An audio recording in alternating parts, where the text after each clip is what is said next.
엿새 뒤에 2차 소비 쿠폰 지급이 시작됩니다. 그러니까 추석 대목을 앞두고 좀 본격적으로 내수 좀 살려보겠다는 건데요.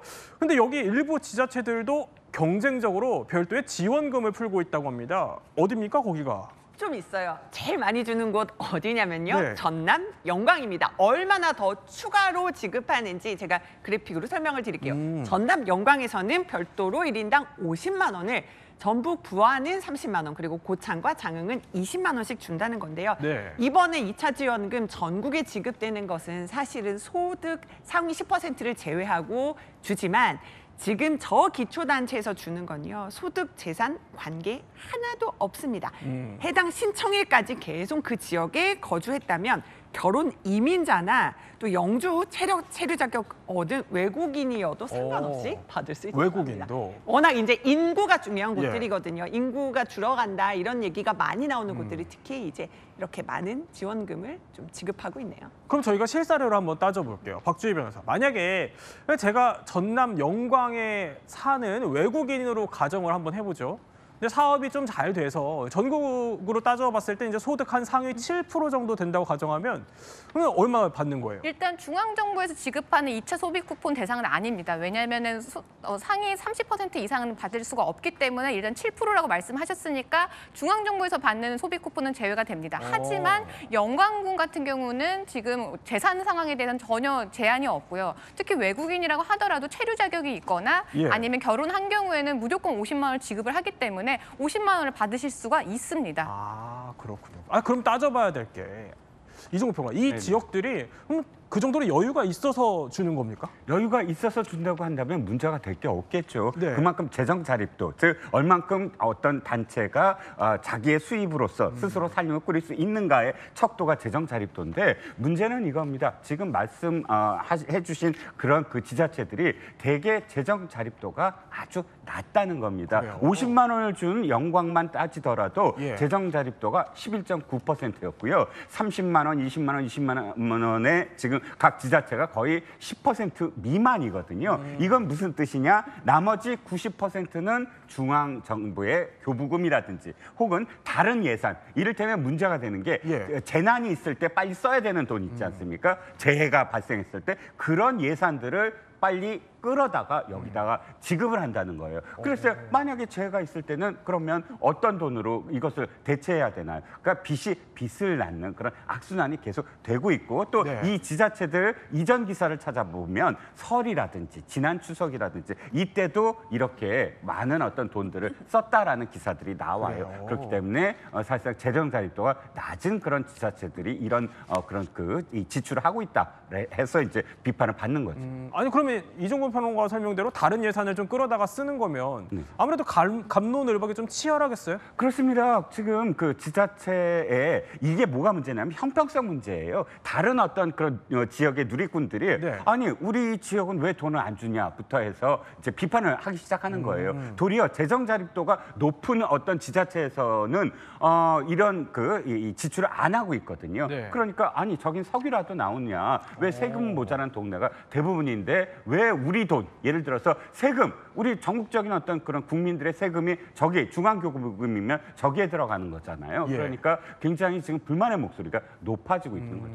뭐 여러 가지 돈을 써야 경제가 돈다 이런 반론도 또 나오고 있는 상황이긴 한데 어쨌든 지자체 입장에서는 다음 주 2차 지원금 지급에 맞춰서 그래도 좀 돈이 돌게 하려고 속도를 내는 겁니다. 2차 소비 쿠폰 지급을 앞두고 시민들의 반응도 다양합니다. 액수는 동일하게 줘도 괜찮을 것 같고 그 이하를 받아도 저는 괜찮을 것 같습니다. 저희 세금이 좀 나가는 거기 때문에 똑같이 15만 원에서 그 사이로 받았으면 좋겠는 마음. 일반 직장인들이 재산은 많지가 않은데 월급이 많다는 이유로 좀 잘리는 경우들이 있는 것 같더라고요. 합리적으로 이해를 할 수 있는 10%를 계산해야 될 것 같습니다. 그러니까 마지막에도 들으셨지만 그러니까 2차 지급은 1차와 가장 큰 차이가 이게 소위 커트라인이라는 게 있어서 이걸 넘으면 못 받는다는 건데 커트라인이 정확히 어디까지입니까? 자, 이제 상위 10%를 못 받는다 이래서 이런 기준을 내놨어요. 일단 자산이 많은 사람은 못 받습니다. 자산 상위 10% 기준은요. 네. 일단요 재산세 과세 표준 합계액이 12억 원 초과다. 이것도 어렵죠. 내가 만약에요 그 재산세 낼 때요 우리가 공시 가격 보잖아요. 네. 공시 가격 26억 7천만 원 이상의 만약에 집을 보유했다면 예. 지금 못 받는 겁니다. 가령 이제 강남에 보통 30평대 아파트 갖고 계신 분들 못 받는 겁니다. 쉽게 설명하면. 그렇거나 혹은 금융소득세, 그러니까 뭐 그 예금 이자라던가 주식 배당 때문에 금융소득으로만 연 2천만 원 넘게 버신 분들도 일단은 이 지급 대상에서 제외되는 겁니다. 또 하나, 소득이 상위 10% 안에 들어도 못 받습니다. 소득이 높은지 뭘 보냐? 건보료를 볼 수 있습니다. 그러니까 건보료. 1인 가구를 기준으로요. 예. 만약에 건보료를 22만 원 이상 내면은 못 받는 겁니다. 지금 보면은 가구원 수에 따라서 못 받는 저 건보료 기준이 나와 있죠. 저거에 따라서 이제 또 못 받게 되는 겁니다.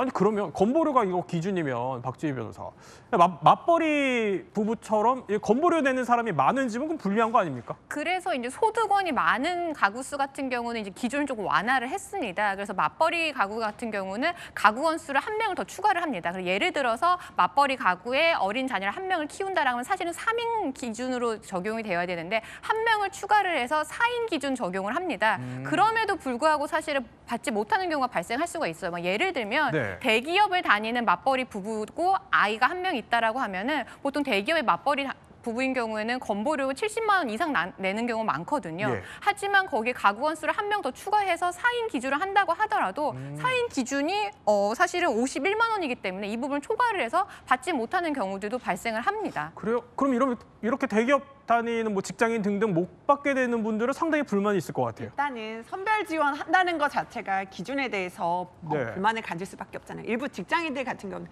역시 또 직장인들만 유리지갑이다. 우리는 소득이라는 게 너무나 투명하게 잡히기 때문에 우리 세금도 20-30%씩 더 많이 내고 하는데 이렇게 세금도 많이 떼이는데 못 받는 거 억울하다라고 또 하시는 분들도 있습니다. 그럼 끝으로 이게 내가 대상자인지 어쨌든 지금 빨리 확인하시고 싶은 분들도 계실 것 같아요. 어떻게 확인합니까? 알려줘요. 뭐냐면요. 일단은 아까 보여드렸듯이 예. 건보료 내가 얼마나 내는지 일단은 그걸 확인하실 수 있고요. 두 번째는요. 뭐 네이버나 카카오 가셔가지고 보통 국민비서 서비스에 가입하면은 자 거기에 해당하는지 아닌지 여부를 또 알려줍니다. 그걸 한번 체크해 보시면 좋겠습니다. 네, 2차 소비 쿠폰 다음 주 월요일 20일 오전 9시부터 신청이 가능하고요. 1차와 마찬가지로 11월 30일까지 사용하지 않으면 소멸된다고 하니 유의하셔야겠습니다.